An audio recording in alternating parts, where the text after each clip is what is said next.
আসসালামু আলাইকুম গাইস, আশা করি ভালো আছো। আলহামদুলিল্লাহ, আল্লাহর রহমতে ভালো আছি। তো ফিরে আসলাম নতুন একটি রিয়াকশন ভিডিও নিয়ে। তো আশা করি ভিডিওটি ভালো লাগবে। আজকে আমরা দেখব OnePlus 15T, ছোট ফোন বড় সারপ্রাইজ। ওকে, ছোট ফোন বড় সারপ্রাইজ সেটাই দেখবো, প্লাস তো আমরা রিয়েক্ট করবো। তো চলো বেশি দেরি না করে আজকের ভিডিও রিয়াকশন শুরু করি। 1, 2, 3। সবাই যখন বলতেছিল ওয়ানপ্লাসের দিন শেষ, ওয়ানপ্লাস একদম ভ্যানিশ হয়ে যায় মার্কেট থেকে, তখনই দেখতেছি ভাই ওয়ানপ্লাস তো ব্যাঙ্গার লঞ্চ করছে। আচ্ছা, আজকে স্টুডিওতে এসে হাতে পেলাম OnePlus 15T। OnePlus 15T, ঠিক আছে। ডিজাইনটা কিন্তু ভাই ওপ্পোর, মানে ওপ্পোর ফোনের মতো, ঠিক আছে। অনেকটা ওপ্পোর ফোন, মানে ওপ্পোর কিছু কিছু ফোন আছে ওপ্পো রেনো সিরিজের, তো এই মানে ক্যামেরা হিসেবে ডিজাইনটা সেম টু সেম, বুঝছো। মানে ওয়ানপ্লাসেরও এরকম অনেক ফোন আছে, প্লাস কি ওপ্পোরও ফোন আছে এই আর কি। তো যাই হোক, তো ডিজাইনটা মানে নতুন তো কিছুই নেই এই আর কি, বাট ফোনটা দেখতে খুবই সুন্দর। আর ফোনটা দেখতে কিন্তু খুব আর ছোটো ফোনই লাগছে আসলে। এটা একটা কমপ্লিট ফোন, যেটা হ্যাঁ ছোটো বলা যায়। তো চলো বিউটি প্লে করি। একদম ফার্স্ট ইমপ্রেশনে যে ভালোবাসাটা না, সেটা হচ্ছে OnePlus 15T এর সাথে হয়ে গেল। ওকে, আসসালামু আলাইকুম, আমি আশিকুর রহমান তুষার। এটিসিতে চাইনিজ অ্যান্ড্রয়েড ফোনগুলার কন্টেন্ট তো লাস্ট 3-4 বছর ধরে ধুমায়া চলতেছে। এর মধ্যে লাস্ট 1 বছর ধরে ফোনগুলা সো বোরিং, একই জিনিস বারবার রিপিট হচ্ছে। এইটাও যে তার থেকে খুব একটা ব্যতিক্রম কিছু তেমন না, বাট আমার মাথায় যেই ফোনটা পারফেক্ট প্যাকেজ হবে, লাইক অ্যাফোর্ড করা সম্ভব, যা যা দরকার সবকিছু কাভার্ড আছে, সেই সবগুলা টিক বক্স একদম টিক টিক টিক দিয়ে যাচ্ছে। So okay, this is the দেখা যাক। OnePlus 15T। ওয়ানপ্লাস হ্যাঁ অফিসিয়ালি ওপ্পোর সাথে মার্জ হয়ে যাচ্ছে, ও, মিক্স হয়ে যাচ্ছে। মানে আমি কিন্তু আগেই বলেছিলাম ডিজাইনটা কিন্তু ওপ্পোর সাথে কি তোমার, মানে ওপ্পোর ফোনে এরকম মানে আমরা ডিজাইন দেখে থাকি প্লাস কি মানে পুরোপুরি মনে হচ্ছে ওপ্পোর ফোন একটা ফোন, বাট যেটা কিন্তু আমরা আগেই বলেছি। বাট এখন শুনতেছি যে OnePlus নাকি ওপ্পোর সাথে মার্জ হচ্ছে, মানে মার্জ হচ্ছে, যেটা এটা আসলে কতটা ভালো সেটা জানি না, বাট হ্যাঁ বোঝাই যাচ্ছে মানে OnePlus পুরোই একদম ওপ্পোর সাথে একদম মিল রেখে একদম ফোনগুলো কি তৈরি করছে, ঠিক আছে। তো চলো বিউটি প্লে করি। বিগার ফিশ ওয়ানপ্লাস ওদের কোম্পানি স্মলার ফিশ খায় ফেলতেছে, বাট আচ্ছা, আচ্ছা। 15T নিয়ে কিন্তু ওরা ওয়ান্ডারফুল কাজ করছে। এইটাই গ্লোবালি আসবে হচ্ছে OnePlus 15s নামে। আচ্ছা, ইন্ডিয়া এন্ড আদার রিজিয়ন আপনি পাবেন গ্লোবাল রম ভ্যারিয়েন্ট সহ। এর মানে কি, এটা চাইনিজ ভ্যারিয়েন্টের ফোন। এইটা অনেকের জন্য লাল বাত্তি, ওই যে কি জানি ইমার্জেন্সি বাত্তি বাজান অ্যাম্বুলেন্স। হ্যাঁ, চাইনিজ ভ্যারিয়েন্ট আমি জানি অনেক ইস্যু থাকে, অনেক প্যারা, নোটিফিকেশনের জিনিস মাথা চারা দেয়, বাট স্টিল আই বিলিভ এই ফোনটা আপনার দেখা উচিত, জানা উচিত কতখানি কি কি দিল। তো OnePlus 15T আমাদেরকে পাঠিয়েছে লাইক টেলিকম। তাদের কাছে গ্লোবাল ফোন পাবেন, চাইনিজও পাবেন, সেটা বড় কথা না। তারা একটা ভালো সার্ভিস লঞ্চ করছে, like secure and like secure plus. মানে ইউজুয়ালি আনঅফিসিয়াল ফোনগুলো কিনলে কি হয়, 7 দিন 10 দিনের একটা রিপ্লেসমেন্ট ওয়ারেন্টি দেয়, 1-2 বছরের একটা হচ্ছে সার্ভিস ওয়ারেন্টি দেয়, বাট পার্টস নষ্ট হলে আপনারই কিনা লাগে। বাট আপনি যদি ফোনটা কেনার সময় লাইক সিকিউর প্যাকেজটাও কিনে ফেলেন, তখন আপনার 1 বছরের মধ্যে কোনো পার্টস নষ্ট হলে ওরা ফ্রিতে চেঞ্জ করে দিবে, সেই পার্টসটা রিপ্লেস করে দিবে। অন্যদিকে লাইক টেলিকমের সিকিউর প্লাস যেটা, ওইটা যদি কিনেন তাহলে 1 বছরের মধ্যে অ্যাক্সিডেন্ট বাদে, লাইক ফোনটা গাড়ির তলে পড়ে একদম তছনছ হয়ে গেছে, ওইরকম কোনো সিনারিও বাদে যে কোনো মেজর ইস্যুতে তারা পুরো রিপ্লেস করে দিবে, চেঞ্জ করে দিবে। সো লাইক টেলিকমের কাস্টমারদের জন্য এটা কিন্তু একটা ভালো ডিল। তারা যদি প্রপারলি মেনটেন করে, and like telecom long time ধরে একটা ভালো সার্ভিস দিচ্ছে, আশা করি মেনটেন করবে। লাইক টেলিকমের ঠিকানা আমি ডেসক্রিপশন বক্সে দিয়ে রাখছি, আপনি চেক করতে পারেন। সমস্যা হচ্ছে 15T এর দামটা ওরে ভাই 75, মানে 78,000 টাকা। সিরিয়াসলি ভাই, কারেন্ট প্রাইস 78,000 টাকা, বুঝতে পারছো। হ্যাঁ, ফোনটার দাম কিন্তু অনেক। এখন দাম হিসেবে এটা আসলে ভ্যালু ফর মানি কিনা সেটা তো এখন দেখা আছে, তাই না। তো এটা অবশ্যই বোঝাই যাচ্ছে যেটা একটা কি বলে মানে ফ্ল্যাগশিপ ফোন এই আর কি। তো চলো বিউটি প্লে করি। 78 এর মতো তারা বলতেছে। এখন যেহেতু বাজারে আসলে একটু উঁচার দিকেই থাকবে, বাট এত উপরে উঠা যাবে সেটা আমি বুঝি নাই। আচ্ছা, আচ্ছা। লাস্ট 1 সপ্তাহ থেকে 10 দিনের মধ্যে অলমোস্ট সব ফোন প্রায় 10-12% উপরে দাম বাড়ছে, ও হ্যাঁ, হ্যাঁ, সেটাই। পর্যন্ত দাম বাড়ছে। র্যাম স্টোরেজের প্রাইস কি পরিমাণ বাড়তির দিকে, আমি ভাবছিলাম যে যতখানি বাড়ছে এবার মনে একটা স্টেবল স্টলমেটে আসবে, বাট এখন পর্যন্ত বাড়তেছে। আমরা এই জিনিসটা নিয়ে কন্টেন্ট বানাইছিলাম শুরুর দিকে, বাট এতটা খারাপ অবস্থায় যাবে সেটা আমি নিজে আসলে বুঝতে পারিনি অনেস্টলি। যাই হোক, আমরা 15Tটা কি কি অফার করতেছে তা দেখি। First of all, very good looking phone ভাই, হাতে ধরেই ভালো লাগতেছে, দেখেই ভালো লাগতেছে। বিউটিফুল বডি, খুব সুন্দর একটা গ্রিন কালার। হ্যাঁ, সেটাই মানে অনেকটাই মানে ফোনের কালারটা মানে দেখতে সুন্দর লাগছে। এটা অনেকটা গ্রিন কালার বা টিয়া কালার যেটাই বলো ভাই, ওরকমই মনে হচ্ছে আর কি। বাট ওভারঅল ফোনটা দেখতে খুবই সুন্দর লাগছে, খুবই প্রিমিয়াম লাগছে এই আর কি। বাট যদিও ক্যামেরা হিসেবে যে ডিজাইনটা বললাম, এটা অনেকটা ওপ্পোর অনেক মানে অনেক ফোনেই আছে, মানে ওপ্পোর রেনো সিরিজের ফোনেই আছে এই আর কি। বাট তারপর ওভারঅল ডিজাইনটা বেশ সুন্দর, খারাপ না। আর ফোনটা একটু ছোট, বিশেষ করে যারা কমপ্লিট ফোন পছন্দ করে তাদের জন্য ফোনটা আসলে ভালো লাগবে। বাট আমি আবার বড় ফোন কি একটু পছন্দ করি। তারপরও ঠিকঠাক আছে, খারাপ না। তো চলো বিউটি প্লে করি। না, এটা হচ্ছে ওই যে মাচা আছে না, মাচাটি তাদের সেই কালারটা আর কি, মাচা কালার। 3টা কালার অ্যাভেলেবেল, আমার কাছে এই কালারটা খুব ভালো লাগছে। অ্যালুমিনিয়ামের ফ্রেম দিয়েছে, সামনে পিছনে গ্লাস আছে, পিছনটা কিন্তু ম্যাট টেক্সচারে। সো মানে আমরা সামনে পিছনে গ্লাস পাচ্ছি, মানে গ্লাস বডি, ঠিক আছে, যে কিন্তু আই থিঙ্ক বেশ গুড, প্লাস কি অ্যালুমিনিয়াম ফ্রেম। তো মানে বোঝা যাচ্ছে যদি ফোনটা যদি হাত থেকে পড়েও যায়, ফোনটা কিন্তু ভাঙার সম্ভাবনা খুবই কম, মানে খুবই রেয়ার, ঠিক আছে। তো ওভারঅল বলা যে ডিউরেবিলিটি ঠিক আছে, এটা বেশ পাওয়ারফুল একটা ফোন, তো যেটা আসলেই ভালো। তো চলো বিউটি প্লে করি। ফিঙ্গারপ্রিন্ট পড়তেছে না, খুব বিউটিফুল স্লিক একটা ডিজাইন। মানে স্লিম বলবো না, একটু কিন্তু মোটাই আছে, বেশি স্লিমের মতো না, বাট এই ফর্ম ফ্যাক্টর অনুযায়ী দিস ইজ পারফেক্ট। আমি পারফেক্ট সাইজ ফোনগুলা বলি সেগুলোর মধ্যে এটা একটা। ডিজাইনটা খুব মিনিমালিস্টিক রাখছে ওরা। আইপি রেটিং একদম কভার দিছে, IP66, 68, 69, 69K ভাই, এখানে আইপি রেটিং এ পুরো মেলা বসে গেছে। হ্যাঁ, আইপি রেটিং এ মেলা, মানে ফোনটা যদি পানিতে পড়েও যায়, ফোনটা কিন্তু কোনো সমস্যা হবে না। প্লাস কি যারা পানি নিচে একদম কি মানে যেহেতু IP69K আছে, ওভারঅল তুমি 60 মিনিটের মধ্যে পানি নিচে ভিডিও শুট করতে পারবে, ফটোগ্রাফি করতে কোনো সমস্যা হবে না। আর ধুলোবালি থেকে ফোনটা তো আসলে রক্ষা পাবে, যেটা কিন্তু আই থিঙ্ক বেশ গুড। তো আইপি রেটিং আসলে সেরা। তো চলো বিউটি প্লে করি। 6 থেকে IP69K পর্যন্ত সবকিছু কভার করতেছে। এইটা বডিতে তেমন এক্সট্রা কিছু নাই, একটা বাটন বাদে এটা একটা হাইব্রিড বাটন করছে, কাইন্ড অফ আইফোনের ওই অ্যাকশন বাটনটার মতন। আবার যে নাথিং এর এসেনশিয়াল স্পেসটা আছে ওই টাইপের একটা মিক্স জিনিসপাতি। লাইক আপনি এটা প্রেস করে ধরে রাখলে আপনি শর্টকাট বাটন হিসেবে ইউজ করতে পারবেন। এখানে মাল্টিপল হচ্ছে অ্যাকশন দিতে পারবেন, do not disturb, sound and vibration, camera on করার বাটন হিসেবে, অর ফ্ল্যাশ লাইটের বাটন হিসেবে আপনি এটাকে ইউজ করতে পারবেন, অথবা রেকর্ডিং অন করে ফেলতে পারবেন, এটা সেট করে রাখতে পারবেন। ওরা হাইব্রিড ভাবে এই জিনিসটা দিছে, মোস্ট ডেফিনেটলি এর একটা ভালো ইউসেজ হইছে। ওকে, এবার স্ক্রিনটা দেখি। 6.32 ইঞ্চের একটা প্যানেল ভাই, LTPO AMOLED panel, 165 hertz refresh rate ওরা দাবি করতেছে। ইউসেজ করতে গেলে আপনি ডে টু ডে লাইফে কত পাবেন আপনিও জানেন, আমিও জানি। বিউটিফুল লুকিং ভাই, ফ্রন্টের বেজেস গুলো এত পরিমাণ ন্যারো। ওয়াও, ডিসপ্লেটা দেখো আসলে মানে খুবই কিউট, মানে রাউন্ড শেপ ডিসপ্লে, এর মধ্যে আবার ন্যানো চিন বেজেল, ঠিক আছে, সিভিক টিকেল বলা যায়, যেটা আই থিঙ্ক বেশ গুড। আর পাঞ্চল কাটোটা আমার কাছে ঠিকঠাক লাগছে এই আর কি, যদিও ফোনের ডিসপ্লেটা একটু ছোট, কারণ এখানে 6.32 ইঞ্চির একটা ডিসপ্লে দিয়েছে, মানে কমপ্লিট ফোন বলা যায়, তো যেটা আমার কাছে আসলেই ভালো লাগেনি। ফোনটা যদি 6.50 একটা মানে ডিসপ্লে হতো, তাহলে মিডিয়া কনজিউম করে মজা পেতাম, প্লাস কি যারা গেমার আছে তারা কি গেমিং করে একটা মজা পেতে, ঠিক আছে। মানে বড় ডিসপ্লের জন্য কি আলাদা একটা মানে দেখে একটা মানে শান্তি বা প্রশান্তি ফিল করা যায়, ঠিক আছে। তো এটাই একটু সমস্যা, এছাড়া এটা বাদ দিলে বাকি সবকিছু কি ঠিকঠাক আছে, খারাপ না। তো চলো বিউটি প্লে করি। ইউজ করে ভালো লাগতেছে, সবকিছু গুড। প্রোডাকশনের ক্ষেত্রে Oppo crystal shield glass use করছে, ডিসপ্লেটা ফ্যান্টাস্টিক ভাই। এই সাইজের ডিসপ্লেতে 1.5K রেজোলিউশন, মানে আপনি খুব শার্প আর টেক্সট পাচ্ছেন, দেখতে আপনার ভালো লাগতেছে। এর পাশাপাশি 1800 নিটস পর্যন্ত HBM, সো আপনি আউটডোরে একদম ঝকঝকা তকতকা দেখতেছেন। আচ্ছা, এটা কিন্তু HBM ব্রাইটনেস, পিক ব্রাইটনেস না কিন্তু, ঠিক আছে। মানে HBM যদি তোমার 1000 প্লাস হয় বা 1000 হয়, তাহলে কি তুমি আউটডোরে অনায়াসে ফোনটা ইউজ করতে পারবে, যেটা কোনো সমস্যা হবে না। তো 1800 নিটস এটা হিউজ, তো যে আই থিঙ্ক তোমার কোনো সমস্যা হওয়ার কথা না। তো চলো বিউটি প্লে করি। অলরেডি ক্যামেরার পিছন থেকে বলা হলো ডিসপ্লে ব্রাইটনেস কমাইতে। ব্রাইটনেস অলরেডি অনেক কম, মানে বুঝতে পারতেছেন ব্রাইটনেস মোর দেন গুড এটাতে দেয়া আছে। আর মোর দেন গুড আরেকটা জিনিসও, স্টেরিও স্পিকার, ডুয়াল স্টেরিও স্পিকারের সাউন্ড আমার কাছে মনে হয়েছে ছোট মরিচ হিসেবে একটু বেশি দিয়ে ফেলছে। এন্ড সবচেয়ে বেশি মজা লাগছে ডিসপ্লের টাচ এক্সপেরিয়েন্সটা ভাই। টাচটা এত স্মুথ, এত ফ্লুইড, এত স্ন্যাপি। OnePlus এর যেই আসলে মানে এখানে আমরা দেখে মানে টাচ দেখে বুঝতেই পারছি, মানে অ্যানিমেশনটা আসলে খুবই স্মুথ, দেখতে খুবই একদম মানে তুমি টাচ করবে আর সাথে সাথে কি স্মুথলি কি তোমার ওপেন হচ্ছে, রান করছে, যেটা কিন্তু আই থিঙ্ক বেশ গুড।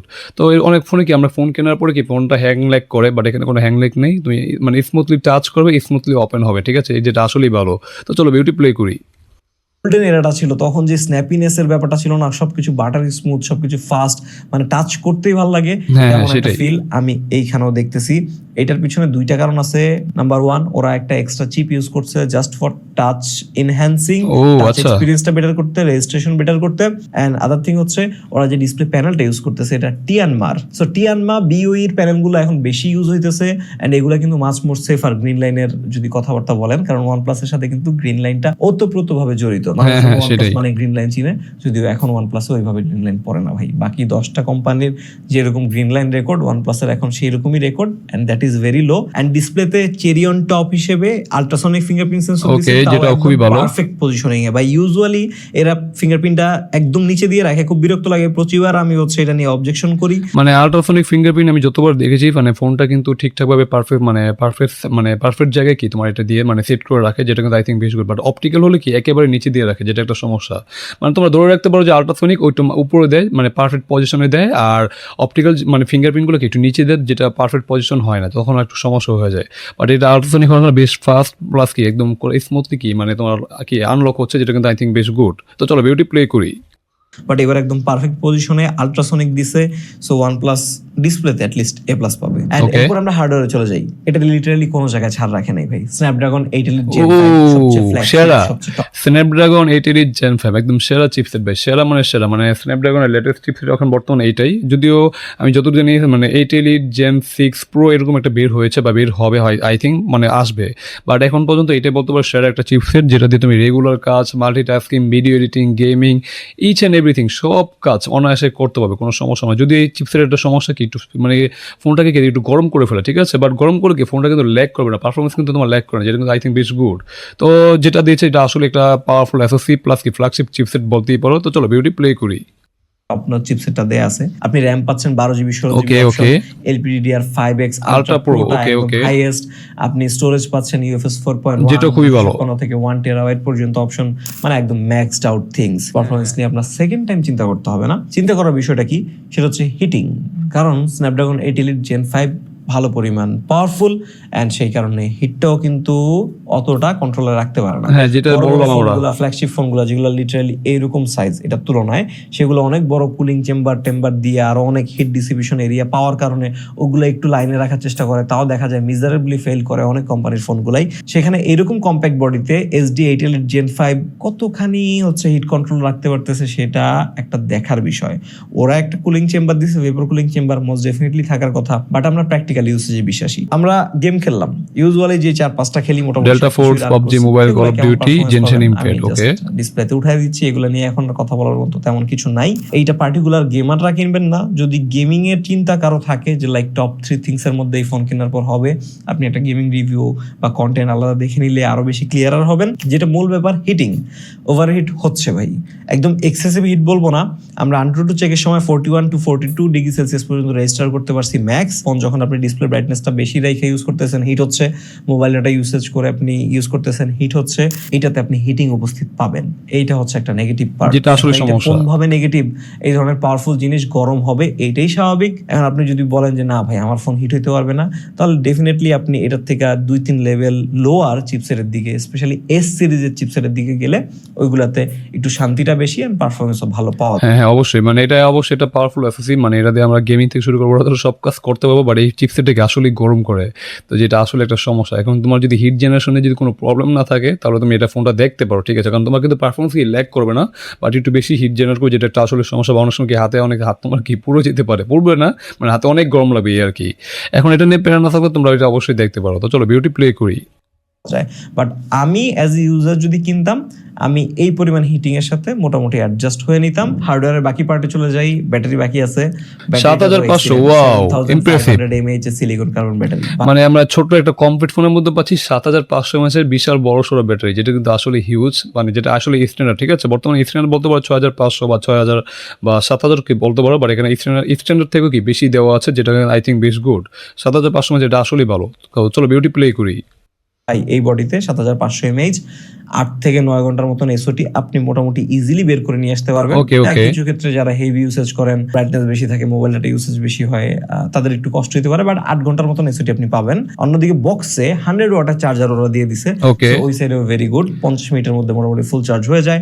ওয়্যারলেস চার্জিংও আছে এই জায়গাতে, যেটা ভালো, যেটা আসলে ভালো। ওয়্যারলেস চার্জিং আছে, সো প্রুফ করতেছে ও ফ্ল্যাগশিপ জিনিসপাতি দিয়েই আসছে আপনার কাছে। সফটওয়্যারটা এটা কিন্তু চাইনিজ ভ্যারিয়েন্ট, এটা কিন্তু বাই ডিফল্ট একটু ব্যাড। ইভেন আমি সেদিন দেখলাম হচ্ছে চাইনিজ ভ্যারিয়েন্টের জন্য, চাইনিজ ভ্যারিয়েন্টে যে গুগল আমরা ইউজ করি বাইপাস করে, সেই জিনিসটা গুগল সার্ভিসের ক্ষেত্রে একটু রেস্ট্রিকশন টাইপের আসতে যাচ্ছে। সেটা পুরোপুরি একটা ইমপ্লিমেন্টেশন হবে, আপনি একদম ইউজ করতে পারবেন না, মানে আটকা যাবেন তেমন কিছু না, বাট ওরা কিছু হচ্ছে আরো ওয়াল অ্যাড করতেছে। সো এই জিনিসটা নিয়ে আমরা ডেডিকেটেড রিলস বানাবো যে কি হচ্ছে, ওরা কি অ্যাড করতেছে, কিভাবে রোল আউট করবে, বাট টাইম আছে, প্যানিক হওয়ার কিছু নাই, মানে ঝামেলা পড়ার তেমন ঝামেলায় পড়বেন না। হুয়াওয়েতে মানুষ পর্যন্ত ইউজ করতেছে ভাই, এগুলো তো হচ্ছে অ্যান্ড্রয়েড সাপোর্টেড অফিসিয়াল ফোনই, এগুলোর ক্ষেত্রে অত চিন্তার কিছু নাই। 15টি আসতেছে কালার ওএস দিয়ে, Chinese variant colour OS, and আপনি যদি গ্লোবাল ভ্যারিয়েন্ট কিনেন তখন হচ্ছে অক্সিজেন ওএসটা পাবেন, যেটা 15S এ হওয়ার কথা। কালার ওএস ভালো, ফিচার আছে অনেক, definitely a good Android UI, not the best, but এই পার্টিকুলার ইউনিটটা আমার কাছে অনেক স্ন্যাপি অ্যান্ড ফাস্ট লাগতেছে ভাই। আমরা অনেকগুলো অ্যাপ ইনস্টল করছি,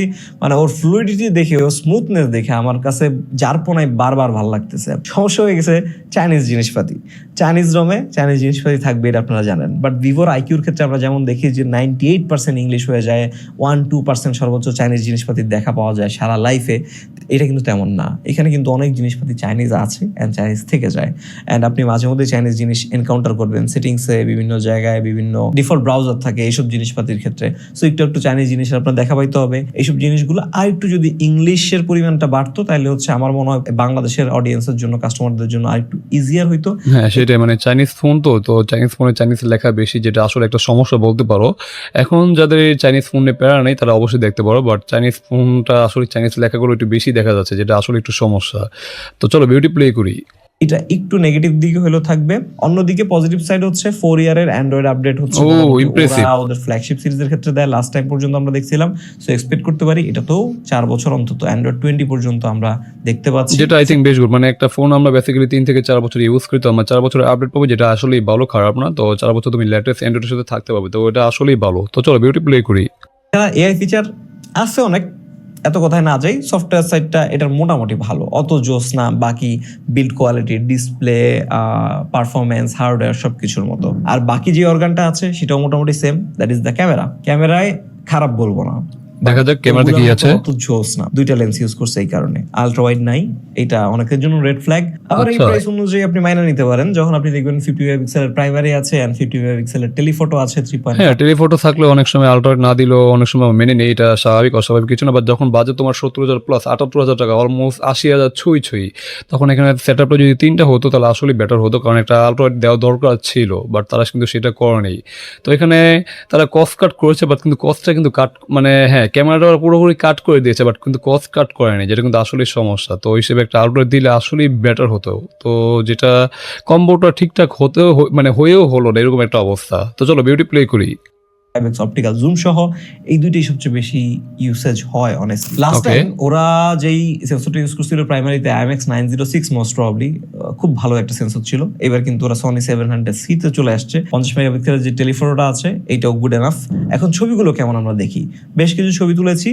চাইনিজ ফোন শার্প ছবি তুলে, কালার যথেষ্ট পরিমাণ অ্যাকুরেট আছে, যেখানে দরকার সেখানে পপ আপ করতেছে, সবকিছু মোটামুটি ঠিকঠাক। মানে অনেকটা ন্যাচারাল মনে হচ্ছে, অনেকটা কি কালারফুল মনে হচ্ছে, মানে সবকিছু মানে বলা যায় মিক্স বলা যায়, ঠিক আছে। মানে পুরোপুরি ন্যাচারালও না, পুরোপুরি কি কালারফুল ছবিও না, মানে বলা যায় একদম ব্যালেন্স রাখার চেষ্টা করছে, যেটা দেখতে আসলেই ভালো, খারাপ না। হ্যাঁ ছবি ডিটেল শার্পনেসের কোনো তেমন কোনো ঘাটতি নেই বলে, যেটা ছবিগুলো দেখতে খুবই সুন্দর লাগছে, খুবই একদম দেখতে ভালো লাগছে আর কি। বাট একটু যদি কালারফুল হতো দেখতে আরো বেশি সুন্দর লাগতো, কারণ আমরা ভাইব্রেন্ট কালারফুল ছবিগুলোকে একটু বেশি পছন্দ করি, বা সোশ্যাল মিডিয়া রেডিও আপলোডগুলোকে একটু বেশি পছন্দ করি। বাট এটা দেখতে কিন্তু খারাপ লাগছে না, ওভারঅল ঠিকঠাক আছে, তো মানে কাজে লাগানোর মতোই আর কি। তো চলো বিউটি প্লে করি। কিছু কিছু জায়গায় ইস্যু, যেমন হচ্ছে প্রাইমারির সাথে টেলিফটোর কালার খুব একটা ম্যাচ হয় না, বেশ ভালো পরিমাণে সেটাই দেখতে distance পাচ্ছি। আছে। আমি কিছু টেলিফটো এক্সাম্পল দেখাচ্ছি, আমি কিছু পোর্ট্রেটের স্যাম্পল দেখাচ্ছি আপনাদেরকে। সোফার আমার কাছে ভালো লাগতেছে। না পোর্ট্রেট ছবিগুলো দেখো, পোর্ট্রেট ছবিগুলো কিন্তু আসলে সুন্দর, মানে ব্যাকগ্রাউন্ড ব্লারনেসটা কিন্তু আর্টিফিশিয়াল মনে হচ্ছে না, এটা পুরোপুরি ন্যাচারালি মনে হচ্ছে ঠিকঠাক আছে ওভারঅল। আর ছবি যে হিউম্যান ফেসটা একদম পুরো ডিটেলসের তেমন কোনো ঘাটতি নেই, একদম আর হিউম্যান ফেসটাকে একটু স্মুথ করে ফেলছে, ঠিক আছে, দেখতে খুবই সুন্দর লাগছে। তো ওভারঅল পোর্ট্রেট ছবি যারা মানে পোর্ট্রেট লাভার যারা, তাদের কাছে আই থিঙ্ক এটা বেশ ভালো লাগবে এই আর কি। তো চলো বিউটি প্লে করি। কিন্তু ক্যামেরা সেন্ট্রিক কোনো ফোন না, সেই অনুযায়ী আমি যা স্টিল পিকচার রেসপন্স পাইছি দ্যাট ইজ গুড। আমি মোটামুটি আকারে স্যাটিসফাইড, এটা আর কি হচ্ছে মোদ্দা কথা। বাট এটা কোনোভাবে খারাপের মধ্যে পড়ে না। ভিডিওর ক্ষেত্রে বোথ 4K 8K অপশন আছে রিয়ারে। Okay. স্যাম্পল দেখে নেন কেমন কি পাচ্ছেন। ভিডিও নিয়ে খুব একটা 4K 60 fps, 4K 30 fps ও আছে, 8K 30 fps কি আমরা ভিডিও শুট করতে পারবো, যেটা ভালো, খারাপ না। বাট ভিডিওর মধ্যে না একটু মানে ওএস থাকার পর কি জিটারিং দেখতে পাচ্ছি, ঠিক আছে, মানে হালকা হালকা নরমালি কাপাকাপি হচ্ছে, যেটা আই থিঙ্ক এটা আশা করা, মানে এটা আসলে একটা হতাশার ব্যাপার ওএস থাকা সত্ত্বেও। বাট ওভারঅল ভিডিও কোয়ালিটি মোটামুটি ভালোই, খারাপ না, রেজলিউশন ঠিকঠাক আছে, খারাপ না। তো চলো বিউটি প্লে করি। আশা না রাখলেই হবে। অন্যদিকে ফ্রন্ট ক্যামেরাটা যথেষ্ট ভালো ছবি তোলে, ভালো Okay. সেলফি উঠছে, স্ন্যাপি, ক্লিয়ার সেলফির ক্ষেত্রে আপনি ও, মোটামুটি শান্তি পাবেন। impressive. একটু মেকআপ করার ট্রেন্ড এটা কিন্তু 16 মেগাপিক্সেল পাচ্ছি, দাম হিসেবে কিন্তু মেগাপিক্সেলটা আসলে কম মনে হচ্ছে, বাট ছবির কোয়ালিটিটা দেখো, মানে এটা আসলে মানে কোন অংশে কম না, এটা ছবির কোয়ালিটি আসলে বেটার। এখানে ডিটেল শার্পনেসে তো কোনো ঘাটতি নেই বললে চলে, যেটা আই থিঙ্ক বেশ গুড। তো ওভারঅল যারা সেলফি লাভার আছে তাদের কাছে ছবি কোয়ালিটি বেশ ভালো লাগবে। তো চলো বিউটি প্লে করি। টেন্ডেন্সি থাকে, সেই জিনিসটা একটু অ্যাভয়েড করলে হবে। ইমেজটা একটু হোয়াইটিশ লাগে আমার কাছে, একটু ওয়াশড আউট টাইপের লাগে, এইগুলা একটু ভাইব্রেন্ট হইতে পারতো। OnePlus-এর কালার সায়েন্স আর একটু বেটার হইতে পারে, স্পেশালি ভিভোর থেকে ওপ্পোর থেকে আমরা ইউজুয়ালি যা দেখতেছি সেই তুলনায় কিন্তু এখন একটু পিছিয়ে আছে ওভারঅল। বাট কষ্টের বিষয় হচ্ছে ফ্রন্ট ক্যামেরাটা 4K ভিডিও সাপোর্ট করে না। সিরিয়াসলি এইটা 1080p 30 fps ভিডিও শুট করতে পারবো, এটা আসলে হতাশা। বিশেষ করে যারা আমার মতো সেলফি ক্যামেরা দিয়ে ভিডিও শুট করো, এটা আসলে হতাশা, এটা মেনে নেওয়ার মতো না। অ্যাটলিস্ট যদি 4K 30 fps দিত তাহলে বলতাম না ঠিকঠাক ছিল, বাট এটা আসলে একটু হতাশা, কারণ এটা আসলে আমি মানতে পারছি না। একটা ফ্ল্যাগশিপ ফোন মানে আমরা 4K ভিডিও শুট করতে পারবো না, এটা সাপোর্টই দিচ্ছে না, যেটা কিন্তু আসলেই হতাশার। তো চলো বিউটি প্লে করি। একটা রেড ফ্ল্যাগ মেজর। সো বুঝতে পারতেছেন আলট্রা ওয়াইড লেন্স নাই, ফ্রন্ট ক্যামেরায় 4K সাপোর্ট নাই, যেটা আসলে পিকচারগুলা সমস্যা। মোটামুটি আকারের average to good to better টাইপের মধ্যে আছে, এক্সিলেন্ট লেভেলে যায় নাই। ক্যামেরার ক্ষেত্রে এটা 10-এর 6 থেকে 7 স্কোর পাবে। সেটাই। এই দামে ডেফিনেটলি আপনি বেটার সেটআপের, better picture providing, better video providing camera পাবেন। ওরই এক ভাই ব্রাদার আছে ভিভো S50 Pro Mini, ওইটাতে কিন্তু 3টা লেন্সই আপনি পাচ্ছেন এর থেকে কম প্রাইসে, ওইটাও চাইনিজ। এই ছিল মোটামুটি OnePlus 15T। এটাতে NFC আছে, আপনি কল Okay. রেকর্ড করতে পারবেন ওয়ার্নিং ছাড়া। আপনি কিন্তু নোটিফিকেশন ইস্যু ফেস করবেন। চাইনিজ রমের ক্ষেত্রে নোটিফিকেশন ইস্যু নিয়ে ওয়ার্নিং দেয় আমাদের জন্য বাধ্যতামূলক। নোটিফিকেশন ইস্যু বলতে যারা না জানেন আবারও ক্লিয়ার করে দিই, হোয়াটসঅ্যাপ কল, মেসেঞ্জারে মেসেজ, হোয়াটসঅ্যাপে মেসেজ ডাইরেক্ট স্ক্রিনে সবসময় আসবে না। কিছু টোটকা ফলো করে, লাইক অটো স্টার্ট অন রেখে, ব্যাটারি সেভার সবসময় অফ রেখে এই ফ্রিকোয়েন্সিটা একটু কমান যায়। বাট স্টিল দেখা যায় অনেক সময় আপনার অফিসের বস কল দিছে বাট স্ক্রিনে উঠে নাই, আপনার তো খবর নাই, আপনি ঘুরতেছেন ফিরতেছেন, বাসা থেকে বউ কল দিছে আপনি ধরেন নাই। 1 ঘন্টা পর এই নোটিফিকেশন প্যানেলটা নামায় দেখলেন আয় হায় কতটি কল আইসা রয়েছে হোয়াটসঅ্যাপে। আর যাদের জন্য এগুলো খুব একটা প্যারা না ভাই, কেউ কল না দিলে আমি খুশি। সেটাই, মানে আমি এখানে একটু মানে কথা অ্যাড করতে চাই, বিশেষ করে যাদের কল নোটিফিকেশন বা মেসেঞ্জারের নোটিফিকেশন এগুলো বেশি একটা মানে ইম্পর্টেন্ট না, ঠিক আছে, তাদের জন্য এই ফোনটা অবশ্যই ভালো, কারণ কোনো নিতেই পারো, কোনো সমস্যা নেই। বাট যারা আমাদের মতো মনে করে একটু মানে আর্জেন্ট নোটিফিকেশন দরকার বা আর্জেন্ট কল দরকার, তো তারা এই ফোনটা অবশ্যই অ্যাভয়েড করতে হবে, কারণ এটা চাইনিজ ফোন, মানে চাইনিজ ভেরিয়েন্ট ফোন হওয়ার সত্ত্বে কি তাই মানে সাথে সাথে কি ফোন বা নোটিফিকেশন কি লেট করে আসে, যেটা কিন্তু আসলে সমস্যা। তো ওই হিসেবে এটা আমি সাজেস্ট করি না, বাট যাদের সমস্যা হয় না তারা অবশ্যই দেখতে পারো। তো চলো বিউটি প্লে করি। তারা মোস্ট ডেফিনেটলি এগুলো আসতে পারেন।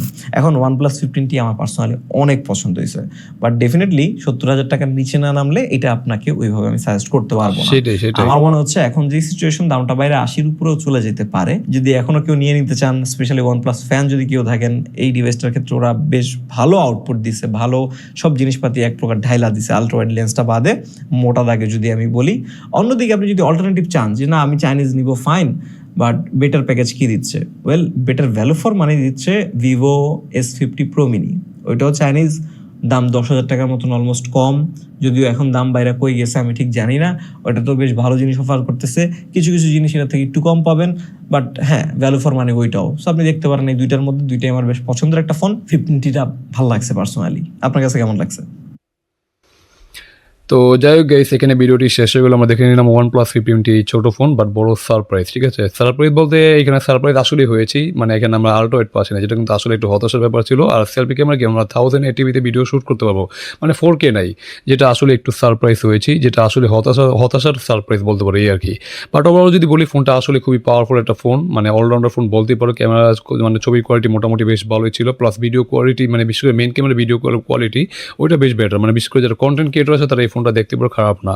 বাট যারা সেলফি ক্যামেরা দিয়ে আমার মতো ভিডিও শুট করে তারা একটু হতাশ হবে, কারণ এখানে আমরা 1080p ভিডিও শুট করতে হবে, যেটা আসলে একটু হতাশার। কারণ এত প্রাইস দিয়ে আমরা একটা ফোন কিনবো বাট আমরা 4K ভিডিও শুট করতে পারবো, যেটা কিন্তু আসলে হতাশার। বাট পারফরমেন্স সেকশন অবশ্যই ভালো, মানে খুবই পাওয়ারফুল একটা এসওসি দিয়েছে, যেটা স্ন্যাপড্রাগনের বর্তমানে কি লেটেস্ট চিপসেট বলতেই পারো, বাট এখনও লেটেস্ট মানে বলতেই পারো, ঠিক আছে। কারণ আমি যতটুকু জানি এফডি তারপর মানে 8 Pro একটা বের হবে, বাট এটা এখনও বের হয়নি। তো ওই হিসেব করলে এটা অবশ্যই লেটেস্ট একটা চিপসেট, পাওয়ারফুল অ্যাসোসিয়েট, তো যেটা দিয়ে রেগুলার কাজ, ভিডিও এডিটিং, মাল্টিটাস্কিং সব করতে পারবে। প্লাস যারা গেমার আছে গেমিংও করতে পারবে, কোনো সমস্যা নেই। বাট এই ফোনটা একটু গরম হয়, এটাও স্বাভাবিক, এটাও মাথা রাখা উচিত। তো এই ছিল আজকে ফোনের ওভারভিউ বা রিয়েকশন। তো তোমাদের কাছে আজকে ভিডিওটি কেমন হলো তোমরা অবশ্যই কমেন্ট করে জানাতে পারো। ভালো লাগলে অবশ্যই লাইক করুন, চ্যানেলে নতুন হলে অবশ্যই আমাদের চ্যানেলটিকে মাস্ট সাবস্ক্রাইব করে দেবে। দেখা হবে নতুন কোনো রিয়েকশন ভিডিওতে, সে পর্যন্ত তোমরা ভালো থাকো। আল্লাহ হাফেজ।